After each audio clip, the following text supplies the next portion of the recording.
ప్రస్తుతానికి నేను princess Juliana airport Saint మార్టిన్కి వచ్చా. సో ఈరోజు ఒక్కసారి కాదు 2 సార్లు ఫైట్ డ్రిల్ అని చెప్పేసి అని జనాలందరినీ బయటికి పంపించారు. హైలైట్ ఏంటంటే అందరు వచ్చింది నేను ఎక్కడైతే కార్ పార్కింగ్ చేసినో అక్కడికే వచ్చాను. ఎయిర్పోర్ట్లో ఇంతటి గందరగోళ పరిస్థితి నేనైతే ఎప్పుడు చూడలేదు. So this is the first church which is ever built in the entire British Virgin islands. Carnival లో భాగంగా ఇది వెట్ ఫెట్ అంటారు. సో మనం లావోస్ లో చూసినట్టు వాళ్ళు ఎలా అయితే వాటర్ పోసి వాళ్ళు సెలబ్రేట్ చేసుకుంటారో ఇక్కడ కూడా వీళ్ళు వాటర్ స్ప్లాష్ చేసుకుంటూ సెలబ్రేట్ చేస్తారనమాట. So this is the St. Philip's Anglican Church. This is the oldest or the first church which was built by the freed Africans. You can see the Delhi Corner Indian restaurant. ఇక్కడ only ఒక 18 members మాత్రమే పట్టే restaurant ఇది. Haldiram's snacks కూడా ఉన్నాయి.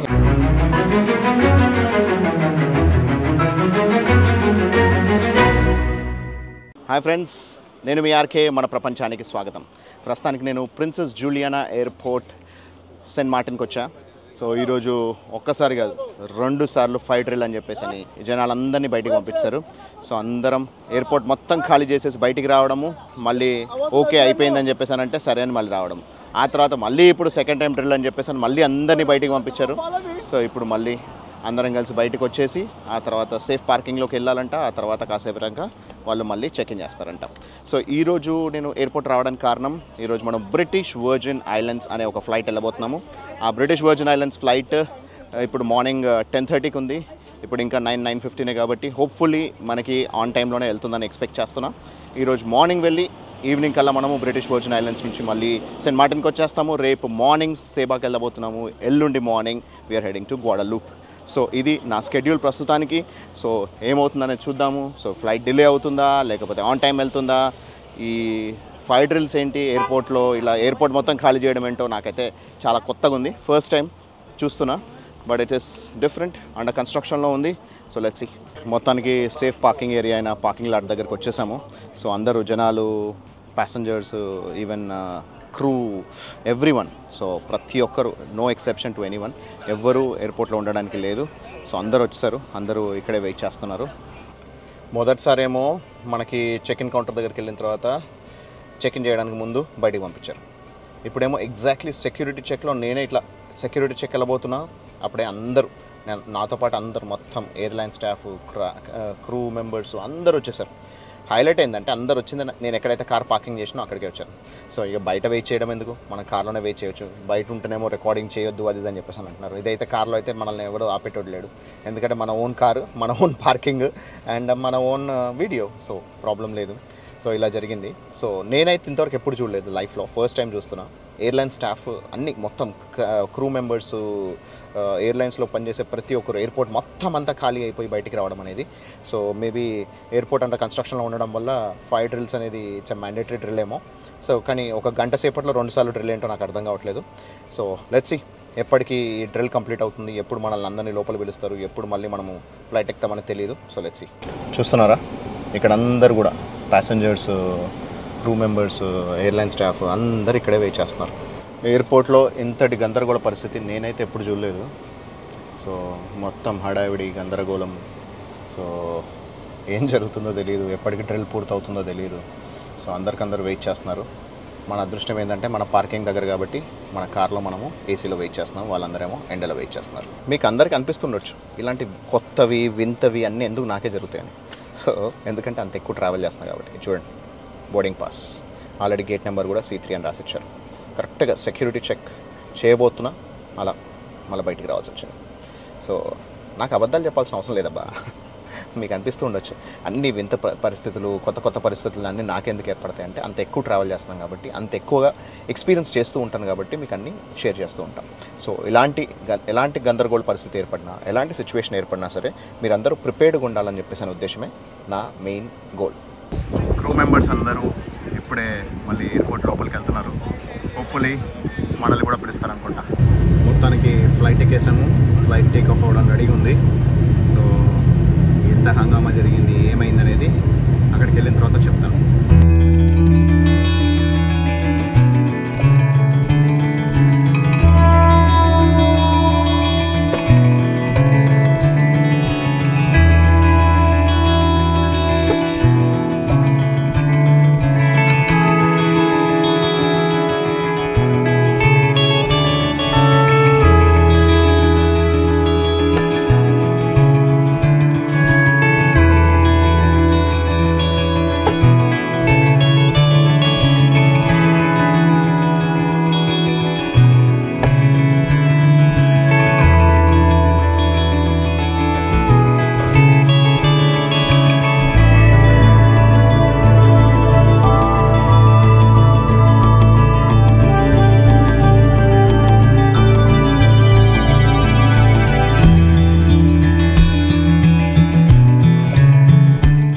landed successfully in British Virgin Islands, country number 68 and year 55.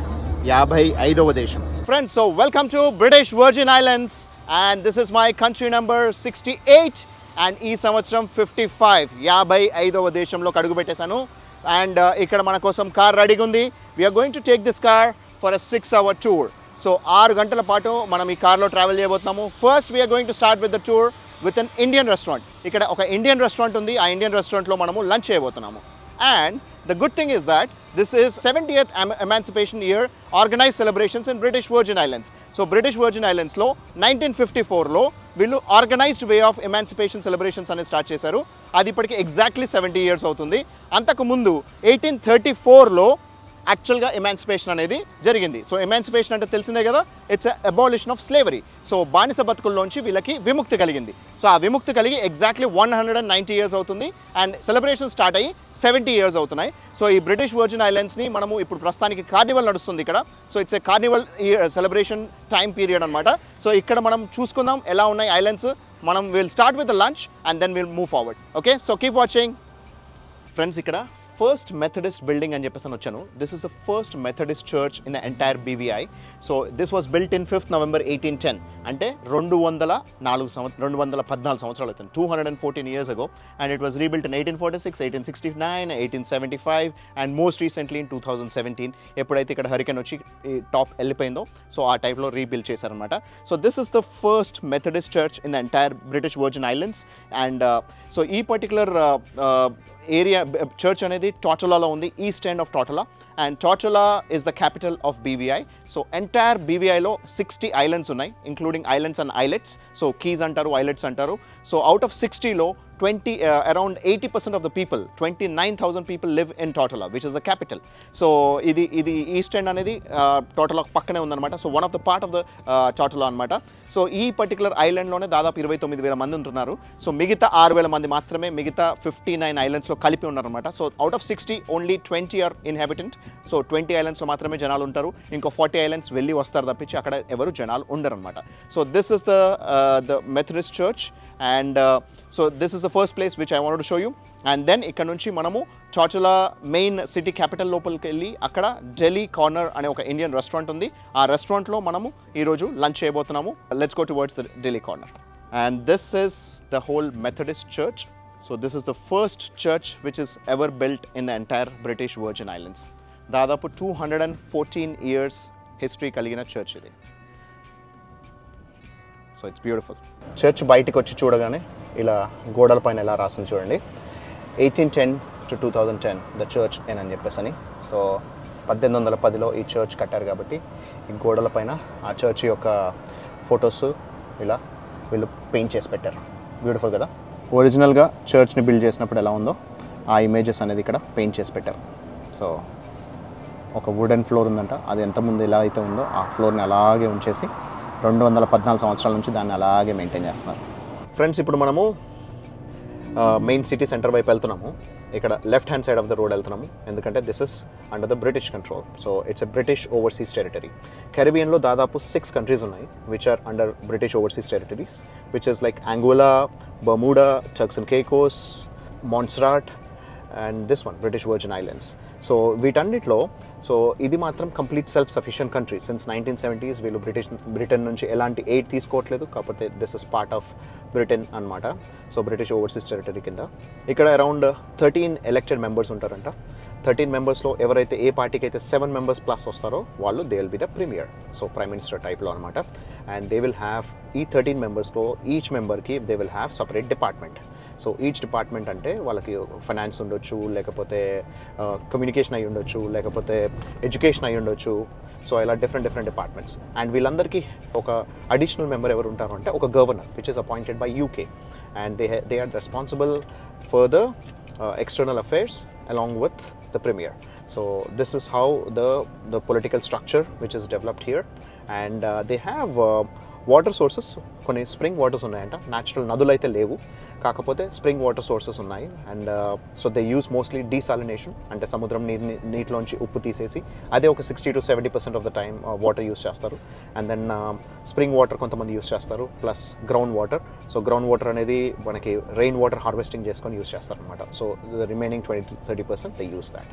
So this is how they are surviving, and they are fully independent in terms of using their own money, and they are not dependent on UK for any funds or aids, but this is still considered part of British. కార్నివల్లో భాగంగా ఇది wet ఫెట్ అంటారు. So మనం లావోస్లో చూసినట్టు వాళ్ళు ఎలా అయితే water పోసి వాళ్ళు సెలబ్రేట్ చేసుకుంటారో, ఇక్కడ కూడా వీళ్ళు వాటర్ స్ప్లాష్ చేసుకుంటూ సెలబ్రేట్ చేస్తారనమాట. సో ఇట్స్ వన్స్ అగైన్ మనం స్పెషల్ డే వచ్చాం కాబట్టి ఈ స్పెషల్ సెలబ్రేషన్స్ కూడా చూడడానికి మనకి అవకాశం కుదిరింది. ఫ్రెండ్స్, మీరు ఇప్పుడు చూస్తుంది H. Liberty Stowe community college. So ఈ కమ్యూనిటీ కాలేజ్ అనేది this is an autonomous university, and it is independent of University of West Indies, which is located here. And దీని వెనకాల ఏవైతే there are some other buildings which are part of University of West Indies. So same క్యాంపస్లో ఒక autonomous college ఉంది, and then University of West Indies సంబంధించిన buildings కూడా ఉన్నాయన్నమాట. చూస్తున్నారు కదా, ఇది H. Liberty Stowe అనేది ఇక్కడ ఒక ఇండిపెండెంట్ సపరేట్ autonomous యూనివర్సిటీ. దీంట్లోనే you also have open campus of British Virgin Islands. So university of west Indies సంబంధించిన ఓపెన్ క్యాంపస్ కూడా ఇక్కడే ఉంది. సో ఒకే క్యాంపస్లో మనకి ఒక ఇండిపెండెంట్ అటానమస్ యూనివర్సిటీ ఉంది, ప్లస్ అంతేకాకుండా యూనివర్సిటీ ఆఫ్ వెస్ట్ ఇండీస్ యొక్క ఓపెన్ క్యాంపస్ కూడా ఉందన్నమాట. క్యాంపస్ బయటకు వస్తే చూస్తున్నారా ఎంత బాగుందో. సో ఇదంతా కూడా చాలా నీట్గా క్లీన్గా మెయింటైన్ చేస్తున్నారు. And this is how you enter in to the college, and it is so nice, beautiful. ఈ యూనివర్సిటీ ఎంత పెద్దదంటే దాదాపు 700 మెంబర్స్ చదువుకోవచ్చు అంట. ఇక్కడ పాపులేషన్ ఉన్నదే 35,000, దాంట్లో 700 మెంబర్స్ ఇక్కడ వాళ్ళు చదువుకోవచ్చు అంట. They also have a marine division. So అది కూడా వెనకాల మరీన్ డివిజన్ కూడా ఉంది. సో అక్కడ కూడా వాళ్ళు ఎడ్యుకేషన్ అనేది ఇస్తున్నారు. సో ఎంత పెద్దది అనేది మీకు ఆ పాపులేషన్తో సెన్సస్తో చూసుకుంటే అర్థమవుతుంది. 2% of the population can study here. ఇది ఆ యూనివర్సిటీ యొక్క మరీన్ డివిజన్ బిల్డింగ్ అనమాట. సో ఇక్కడ కమర్షియల్కైనా సరే, ప్లెజర్కైనా సరే, బోట్లో వర్క్ చేయాలన్నా, బోట్ కొనుక్కోవాలన్నా వాళ్ళు ఖచ్చితంగా ఇక్కడ సర్టిఫికేషన్ అయ్యి ఉండాలి. అంటే వాళ్ళు certified divorce, certified experience swimmers అయి ఉండాలని చెప్పేసి వాళ్ళు ఇలా ఈ పర్టికులర్ యూనివర్సిటీలో ఈ పర్టికులర్ మెరీన్ డివిజన్ అనేది పెట్టడం జరిగింది. రైట్ సైడ్లో మీకు కనిపిస్తుంది చాచోలా, which is the capital of British Virgin Islands. And left సైడ్లో ఏదైతే కనిపిస్తుందో that is Saint John, which is capital of US Virgin Islands. So US Virgin Islands నుంచి ఇక్కడ నుంచి మనకి US Virgin Islands వ్యూ అనేది చాలా క్లియర్గా కనిపిస్తుంది. సో దానికి మనం ఫెరీ బోట్లో వెళ్ళొచ్చు, but unfortunately I don't have a US visa, so I'm not eligible to go there, but we're heading towards this British Virgin Islands. Friends, ఇప్పుడు నేను ఇక్కడ సెయింట్ ఫిలిప్స్ ఆంగ్లికన్ చర్చ్ దగ్గరకు వచ్చా. So this is the Saint Philips Anglican church, and you know the speciality of this particular church. This is the oldest or the first church which was built by the freed Africans. So Africans andarki vilak slavery anedi abolish ayindi 1834 lo, which is a British law has been passed through. So ade emancipation period antaru annamata. So aa tarvata then generally antaku mundu emancipation period kante mundu eppudaithe slavery undo ఆ slavery అప్పుడు so British వాళ్ళందరూ మొత్తం వాళ్ళ slaves అందరినీ Africa నుంచి తీసుకొచ్చి ఇక్కడ నుంచి వాళ్ళు డిస్ట్రిబ్యూట్ చేసేవాళ్ళు అనమాట. సో ఇక్కడ నుంచే జనాల్ని ఒక్కొక్క దేశానికి ఇలా పంపిస్తూ ఉండేవాళ్ళు. వాళ్ళు చాలామంది అలా బానిసలుగా ఒక్కొక్క దేశానికి వెళ్ళిపోయారు ఈ కెరబియన్లో. అయితే ఆ తర్వాత ఎప్పుడైతే 1834లో అబాలిష్ అయిపోయిందో, 1840లో ఫ్రీడ్ స్లేవ్స్ ఎవరైతే ఉన్నారో బానిస బతుకుల్లోంచి బయటికి వచ్చాక they have build this particular church, Saint Philips Anglican church. And this is the church which was built in 1840. So almost 184 years అవుతుంది. సో దీని టాప్ కూడా వెళ్ళిపోయింది బేసిక్లీ, ఎందుకంటే ఇది హరికేన్ ఇంపాక్ట్ వల్ల. బ్రిటిష్ గవర్నమెంట్ వాళ్ళు 114 acres ఆఫ్ ల్యాండ్ ఇచ్చారనమాట వీళ్ళకి. సో వీళ్ళకి ఫ్రీ స్లేవ్స్ అందరికీ వాళ్ళకి ఇస్తే ఇప్పుడు ఇంతే స్పేస్ మిగిలింది, ఎందుకంటే అటువైపు రోడ్ ఇటువైపు రోడ్ అక్కడ వెనకాల మొత్తం ప్లాంటేషన్ ఇవన్నీ అయిపోవడం వల్ల ప్లేస్ తగ్గిపోయింది. కానీ ఈ పర్టికులర్ థింగ్ మాత్రం this was built in 1840. So అది అలాగే ఉంచారు. మీరు ఈ బిల్డింగ్ చూసుకుంటే ఈ బిల్డింగ్లో వాళ్ళ యొక్క నైపుణ్యం అనేది తెలుస్తుంది అనమాట. సో ఇదంతా కూడా వీళ్ళు ఇక్కడ దొరికిన బ్రిక్స్ ఇవన్నీ కూడా శాండ్ బ్రిక్స్, ప్లస్ అంతేకాకుండా ఇసుక అనేది కూడా వీళ్ళు సముద్రం ఇసుకను తీసుకొని వాటిని లైమ్ స్టోన్తో మిక్సప్ చేసి వీళ్ళు ఇలా చేశారంట. సో అక్కడ ఇది యునెస్కో వాళ్ళు దీన్ని గుర్తించారనమాట. So it's one of the beautiful wonders అని చెప్పేసి టాప్ ఎగిరిపోయింది. అయినా కూడా ఇప్పటికీ ఇక్కడ మొన్న ఆగస్ట్ 1st రోజు నాడు they have done the services here. So ఇప్పటికీ ఇక్కడ సర్వీసెస్ అనేది జరుగుతుంది. ఇట్స్ అన్ యాక్టివ్ చర్చ్, కాకపోతే టాప్ లేదు, చుట్టూరా ఏవి లేవు. And this is the first church in the entire western hemisphere which is build by the Africans. Friends, ఇక్కడ పక్కనే గెనెప్ ట్రీ ఉంది. దాంట్లోంచి ఇప్పుడే ఒక కోసుకొని తింటున్నాము చెట్టులోంచి.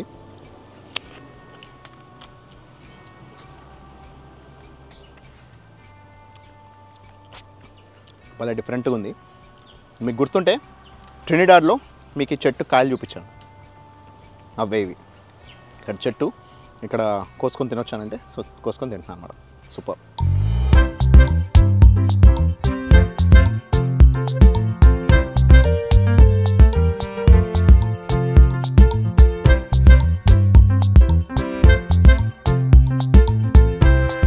ఇదంతా కూడా పియర్ పార్క్ ఏరియా అనమాట. సో ఇంతకుముందే మనము వచ్చే దారంతా కూడా టైం ల్యాప్స్లో చూసుకున్నాం కదా, ఎంత బ్యూటిఫుల్గా ఉంది కదా. సో ఇది కూడా చాలా నీట్గా మెయింటైన్ చేస్తున్నారు, చాలా క్లీన్గా, చాలా బాగుంది ఇది కూడా. And you can see the Delhi corner Indian restaurant. So మన ఇండియన్ సాంగ్స్ కూడా ప్లే చేస్తున్నారు వీళ్ళు, Delhi corner Indian restaurant. So వీళ్ళకే ఫోన్ చేసి కనుక్కున్నాము. So they are open and we're going to have the lunch here. ఇదంతా కూడా ఒక క్రూజ్ షిప్ యొక్క పోర్ట్ ఏరియా అనమాట. క్రూజ్ షిప్స్ వచ్చినప్పుడు ఇక్కడ ఆగుతాయి అన్నమాట. సో ఇదే రెస్టారెంట్. ఇక్కడ మల్టిపుల్ రెస్టారెంట్, స్టోర్స్ అన్నీ ఉన్నాయి. కానీ మ్యాక్సిమం ఈరోజు అన్నీ క్లోజ్ చేసి ఉన్నాయి చూడండి. ఎందుకంటే నిన్న ఒక క్రూజ్ షిప్ వచ్చింది, రేపు ఒక క్రూజ్ షిప్ షెడ్యూల్ ఉందంట, కానీ ఈరోజు ఏవీ లేవు. And then today it's actually a holiday here, national holiday. ఇక్కడ national holiday Monday, Tuesday, Wednesday 3 రోజులు హాలిడేస్ ఉన్నాయంట. ఈరోజు వెన్స్డే కాబట్టి నేషనల్ హాలిడే ఇక్కడ. అండ్ క్రూజ్ షిప్స్ కూడా రావట్లేదు కాబట్టి ఎవ్రీథింగ్ ఇస్ క్లోజ్డ్. సో అందుకే మనకి ఇక్కడ మనుషులు ఎవరు కనిపించట్లేదు, జనాలు ఎవరు లేరు. అక్కడ మ్యాక్స్ రెస్టారెంట్ అని ఒకటి ఉంది. ఇక్కడ ఓన్లీ ఒక 18 మెంబర్స్ మాత్రమే పట్టే రెస్టారెంట్ ఇది. కాకపోతే ఇక్కడ దీంట్లో చూసుకుంటే మన రామ్ మందిరం. సో ఈ అబ్బాయి కూడా he's from UP. So he's actually from Ayodhya నుంచే. So he was in Saint Martin before and then he came to British Virgin Islands. ఇక్కడ ఓన్లీ హార్డ్లీ ఒక 100 మెంబర్స్ దాకా ఉంటారంట ఇండియన్స్. సో ఇండియన్స్ కాకుండా నాన్ ఇండియన్స్ కూడా వస్తారు. సో శ్రీకృష్ణుడు చాలా బాగుంది ఇదైతే, ప్లస్ నెమళ్ళు అండ్ కృష్ణుడి ఫోటో ఇవన్నీ చాలా బాగున్నాయి ఇక్కడ. ప్రాపర్గా ఇండియన్ రెస్టారెంట్, ఇండియా అని చెప్పి తెలిసినట్టుంది. ఇప్పుడే స్టార్టర్స్ తిన్నాను, బ్యూటిఫుల్గా ఉన్నాయి, చాలా బాగున్నాయి, చాలా టేస్టీగా ఉన్నాయి. And this is the whole restaurant. Haldiram's snacks కూడా ఉన్నాయి, ఇవి కూడా వీలైతే తీసుకెళ్ళిపోతే మళ్ళీ మనకి కొద్ది రోజుల పాటు ఇండియన్ ఫుడ్తో ఇబ్బంది లేకుండా ఉంటుంది. లాస్ట్ 2 రోజుల నుంచి బాంబే బైట్స్ అనే ఒక ఇండియన్ రెస్టారెంట్లో ఫుడ్ తింటున్నా. వాళ్ళదే, అదే ఓనర్ వాళ్ళదే ఇక్కడ కూడా ఉందంట. సో మసాలా పాపడ్ కానీ, గోబీ మంచూరియా కానీ అండ్ సమోసా అన్నీ కూడా చాలా అథెంటిక్ టేస్ట్ ఉన్నాయి. ఇండియన్ షెఫ్ పెట్టుకొని చేస్తున్నారు కాబట్టి it is tasty. And then ఇప్పుడే బిర్యానీ కూడా ఆర్డర్ చేశాను, బాగుందంటే అది కూడా తిన్నామంటే సరిపోతుంది. So that's it friends. So ఈ పర్టికులర్ వీడియోని ఇంతటితో ముగించేద్దాం. ఎందుకనంటే నెక్స్ట్ ఇంకా చాలా ఎక్స్ప్లోర్ చేస్తున్నాము. సో మరీ లెంత్ ఎక్కువైపోకుండా ఈ వీడియోని ఇక్కడితో ముగిచ్చేసి అండ్ దెన్ నెక్స్ట్ వీడియోలో మనము బ్రిటిష్ వర్జిన్ ఐలాండ్స్ని ఇంకా బాగా ఎక్స్ప్లోర్ చేసి అవి కూడా మీకు చూపించడానికి ట్రై చేస్తాను. సో ఇప్పటిదాకా చూసిందంతా మీరు ఎంజాయ్ చేశారని కోరుకుంటున్నా. నెక్స్ట్ వీడియోలో మళ్ళీ కలుద్దాం. సో ఉన్నా మరి, this is RK signing off. Take care, by.